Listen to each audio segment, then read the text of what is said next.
Les nanomatériaux. Ces composés, dont la taille est de l'ordre du nanomètre, sont de plus en plus utilisés dans différents domaines, notamment dans l'électronique et le médical. Ces matériaux peuvent posséder des propriétés uniques qui intéressent autant qu'elles effraient. Bonjour à tous, ici l'Infamous Scientist et dans cette vidéo, nous allons voir ce que sont les nanotubes de carbone. Jusque dans les années 80, on connaissait deux formes du carbone pur.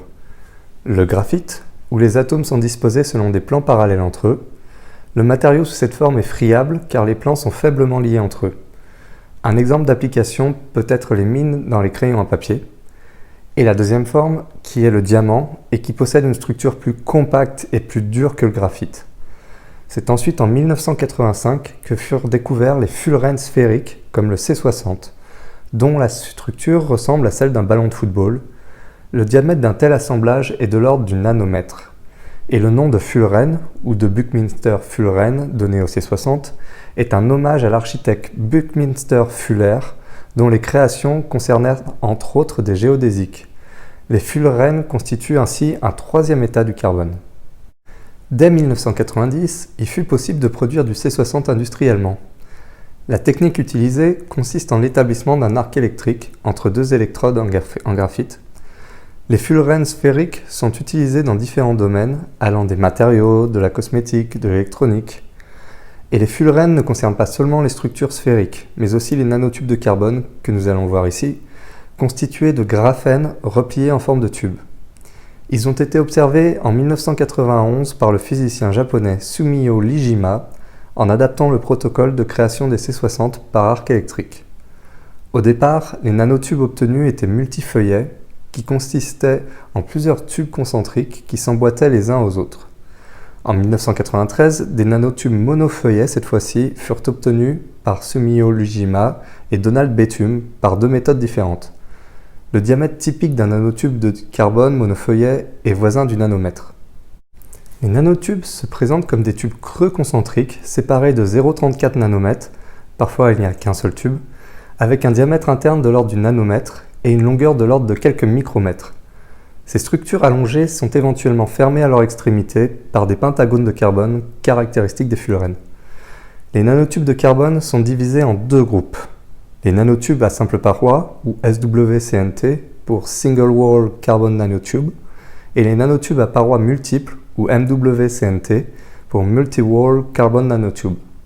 On parle aussi de nanotubes de carbone double feuillet, ou Double Walled Carbon Nanotube, ou DWNT ou DWCNT, qui auront alors les propriétés à mi-chemin entre les deux types précédents de nanotubes. Il existe plusieurs méthodes pour synthétiser un nanotube de carbone. La méthode varie en fonction de si l'on veut un nanotube à simple paroi ou à parois multiples. Dans le cas des nanotubes à simple paroi, la méthode de l'arc électrique peut être utilisée. C'est une méthode proche de celle utilisée pour la production du fullerène évoqué plus haut. C'est aussi la méthode utilisée par Sumio Lijima. Et l'arc électrique permet ainsi d'obtenir localement des températures de l'ordre de 6000 degrés Celsius, ce qui vaporise une partie de l'anode en graphite. Les atomes de carbone vont ensuite se condenser sur la cathode en formant des nanotubes. Il va exister aussi des variantes, avec la vaporisation des atomes de carbone, qui peut être assurée par un laser ou un four solaire. Concernant la méthode pour synthétiser les nanotubes à multiples parois, il va exister plusieurs façons de faire, dont la méthode du dépôt chimique en phase vapeur. Cette-ci est appelée aussi CVD pour Chemical Vapor Deposition, et c'est la méthode la plus performante actuellement pour produire des nanotubes de carbone. Elle consiste à injecter une source de carbone, donc on va choisir des hydrocarbures comme le toluène, le benzène, le cyclohexane, avec un précurseur métallique comme le ferrocène ou le nickelocène, et on va les mettre dans une enceinte sous vide. Le mélange est alors sous la forme d'un aérosol porté par un gaz non actif chimiquement, donc on va en général utiliser un gaz rare comme l'argon par exemple, et l'ensemble est porté à environ 200 degrés. L'enceinte, aussi désignée sous le terme de réacteur, est à une température comprise entre 600 et 900 degrés, et sous l'effet de la chaleur, les constituants de l'aérosol vont se dissocier. Ainsi, des dépôts de particules métalliques ont lieu sur les parois de l'enceinte, et ces dépôts sont de taille nanométrique. Ensuite, les atomes de carbone vont venir se fixer sur ces nanoparticules de métal afin de former une sorte de cage, et celle-ci va alors s'étirer au fur et à mesure de l'arrivée de nouveaux atomes de carbone, formant peu à peu des nanotubes de carbone. Ces couches vont alors croître de façon perpendiculaire au plan de la paroi tant que l'aérosol sera injecté. Quand il cesse, il s'est alors formé une couche de nanotubes de carbone. En projetant l'aérosol en plusieurs jets, on va ainsi obtenir plusieurs couches superposées. Un avantage de la méthode est d'obtenir des nanotubes très similaires les uns des autres. Leur longueur va alors dépendre de la durée du jet d'aérosol et elle va être typiquement de l'ordre du millimètre, même si on sait faire des longueurs plus importantes, pouvant atteindre plusieurs centimètres. Après réaction, les nanotubes contiennent encore des impuretés, principalement le métal de départ qui va être soit le fer ou le nickel, qu'il va falloir alors éliminer. On recuit dans ce cas-là les nanotubes, toujours sous atmosphère de gaz inerte, car la présence de dioxygène détruirait les nanotubes, ce qui a pour effet d'ouvrir les demi-fullerenes aux extrémités, permettant aussi aux impuretés de sortir. Cette recuisson présente aussi l'avantage de rendre les nanotubes encore plus rectilignes en éliminant les éventuels défauts, la partie de couche du graphène qui serait cassée, ce qui ferait que les différentes couches s'entrechoqueraient. Mais avant de continuer, je tenais à vous demander une chose. Si vous aimez le contenu que je produis, n'hésitez pas à vous abonner à la chaîne et à laisser un pouce bleu afin d'aider à promouvoir ces vidéos éducatives. Concernant les propriétés des nanotubes de carbone, ceux-ci vont avoir 3 structures différentes selon la manière dont la structure d'atome est enroulée ou appelée hélicité. Il va y avoir la structure armchair ou fauteuil, autrement appelée structure créneau, de par le motif qui se dessine au niveau d'une extrémité ouverte du nanotube. Il va y avoir ensuite la structure zigzag. De même, ce nom provient de l'allure du motif au bout du nanotube. Et enfin, on va avoir la structure chirale, où les hexagones joints les uns aux autres vont dessiner une hélice qui parcourt le tube sur toute sa longueur, au contraire des autres où on a l'impression de voir des anneaux collés les uns aux autres. Ces 3 structures sont produites simultanément lors de la fabrication des nanotubes. On ne sait pas encore en produire qu'un seul type à la fois. Notons aussi que les nanotubes sont souvent clos à leur extrémité par une demi-sphère de carbone. Concernant les propriétés mécaniques, les nanotubes de carbone, de par l'arrangement régulier des atomes, sont très résistants. En étant 6 fois moins denses que l'acier, les nanotubes de carbone sont 100 fois plus résistants que lui. Leur masse volumique est voisine de 1,3 g par cm3, et comme leurs cousines les fibres de carbone, les nanotubes présentent une certaine flexibilité. Concernant les propriétés chimiques, les extrémités des nanotubes sont chimiquement plus réactives que la partie cylindrique. S'ils sont soumis à une oxydation, les extrémités sont d'abord oxydées.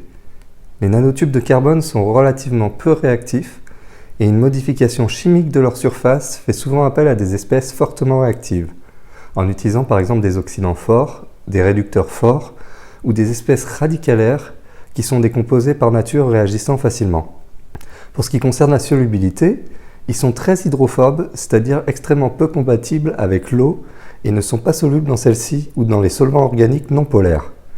Cependant, après la modification de leur surface à l'ère de réactions préliminaires, les nanotubes de carbone peuvent devenir solubles.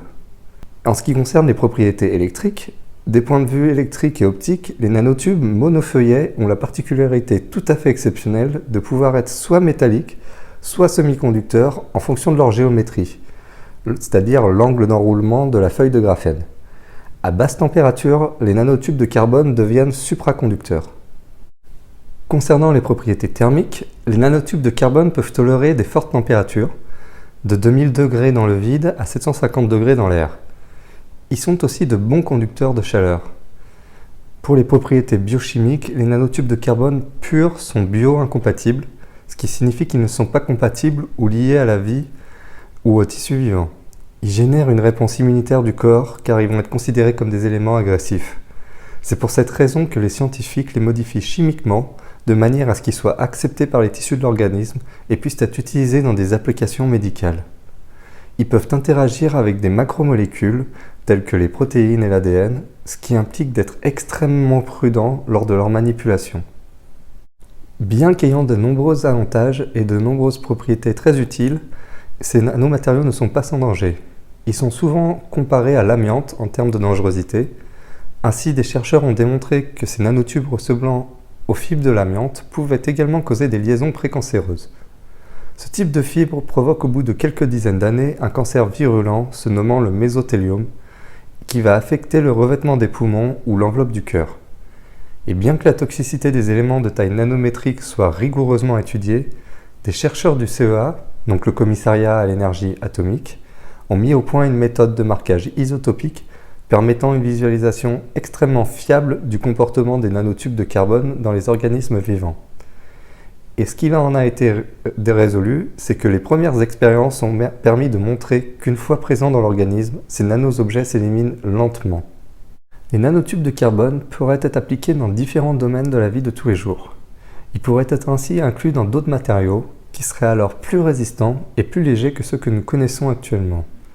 Ils pourraient également être utilisés dans des fibres textiles, car à masse égale, un fil de nanotube de carbone est plus performant qu'un fil de toile d'araignée.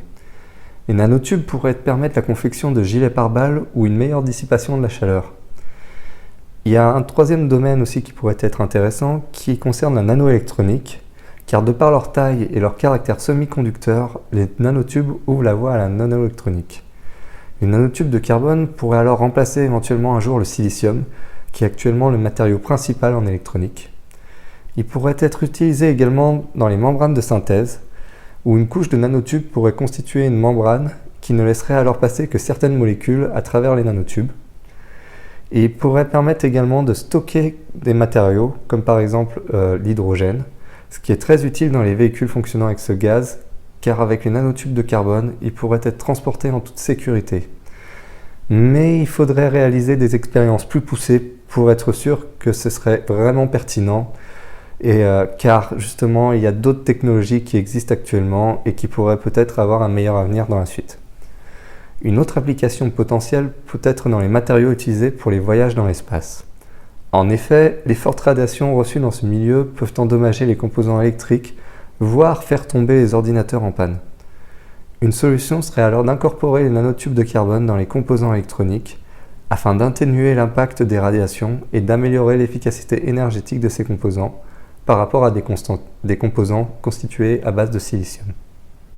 Il va y avoir également le domaine médical où, en raison de leur surface spécifique élevée, c'est-à-dire la surface capable de réagir sur les différents atomes, de leur excellente stabilité chimique et de leur structure polyaromatique riche en électrons, les nanotubes de carbone peuvent absorber ou se conjuguer avec une grande variété de molécules thérapeutiques telles que des médicaments, des protéines, des anticorps, des enzymes, des vaccins. Et ils se sont avérés être d'excellents véhicules pour le transport et l'administration de médicaments pénétrant directement dans les cellules et gardant le médicament intact pendant son transport à travers le corps.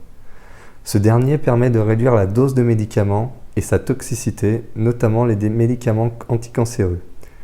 Les nanotubes de carbone se sont avérés utiles dans les thérapies contre le cancer, les infections, la régénération tissulaire, les maladies neurodégénératives et comme antioxydants. Ils sont également utilisés dans le diagnostic de maladies, dans certaines analyses, telles que les biocapteurs, la séparation des médicaments et l'extraction de composés biochimiques. Ils sont également utilisés dans les prothèses orthopédiques et comme matériaux de support pour la croissance de tissus osseux. Les nanotubes de carbone montrent un fort potentiel pour améliorer les propriétés des objets de la vie de tous les jours. Grâce à ses propriétés électriques et thermiques, de nombreuses applications sont envisagées, allant du domaine des semi-conducteurs aux vêtements, en passant par le domaine médical. Cependant, ce composé n'est pas sans danger, rappelant les fibres de l'amiante, venant se déposer sur les parois des poumons ou du cœur. C'est pourquoi de nombreuses précautions sont prises lors de leur utilisation, comme par exemple lorsque l'on veut les utiliser, on va utiliser des masques filtrant les particules et une hotte bien ventilée. Les organisations de santé restent aux aguets sur ce point. Le domaine des nanomatériaux reste cependant en plein essor et le design de structures à l'échelle nanométrique en 3 dimensions ne fait que commencer. Voilà, j'espère que cette vidéo vous a plu. Si vous avez aimé, n'hésitez pas à laisser un like ou un commentaire et j'y répondrai avec grand plaisir. Et je vous dis à une prochaine pour une autre vidéo. Ciao!